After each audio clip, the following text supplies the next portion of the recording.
Today we've got the Fairbury tank, as I call it. So this is about a half scale, maybe a little bit smaller version of the M4 Sherman Tank. Same, different model, sub-model than we have out in front of the museum. The one we have in front is an Easy 8, so a very late war model. This one, don't know who it was made by. It's a total mystery. Never found out who it was made by, assuming it's a World War II armor vet due to the accuracy of the model itself. It's made all wood, so the gentleman took dimensional lumber and he'd stack it up as tall as he needed it, wood peg it together so there's no mechanical fasteners whatsoever in the tank, and then he'd carve and shape it to whatever desired shape he wanted and fill in the cracks with like wood putty, like a wood filler. Water putty, pretty commonly used. But everything's wood, so all the hatches are individual pieces, all the hinges are individual pieces, the loops around the lights are all individual pieces. Even the track pads themselves are 5 individual pieces, and they're all individual track pads. So whoever made it took a lot of time, spent a lot of time making a very accurate, very well represented model of a Sherman. When we got it, I found it or was told about it out underneath a tarp at one of our training sites in Hastings, the Greenleaf training site.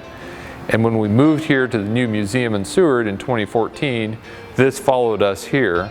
And we used it in some parades. We had a lighted Christmas parade that we put Santa up in the commander's cupola and put lights around it to make it look like the tank was moving, towed it behind a Jeep for a parade, towed it behind a Jeep in the 4th of July parade, and had a kid tossing out candy at the top.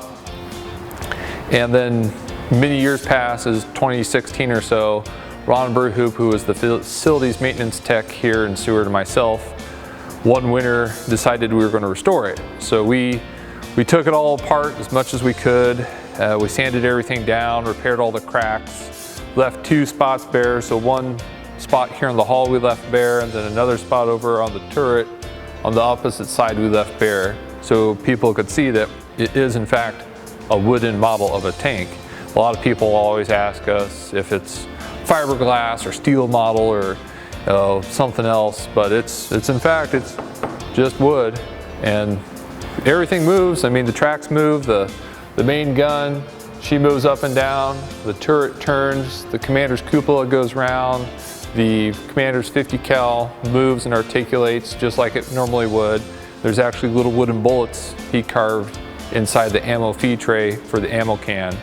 And ever since we restored it, it's just been up here on display, hoping that maybe someday somebody would be able to tell us who built it or where it came from. There's a couple rumors I heard. One of them was it came from Fairbury, Crete area. It was built by some vets down there. When we did restore it, we saw on the side it had Fairbury Army National Guard markings on the side. That's why we call it the Fairbury tank.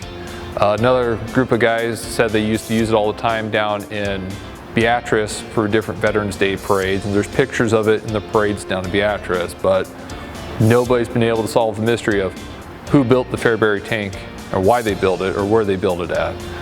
So if anyone's got any information, we'd be very appreciative if you could tell us who, when, or why this thing came about. We have a rough idea where it came from, it just needs a little bit more concrete information. If anybody has any knowledge of this model, where it came from, just email or call myself or email or call the museum.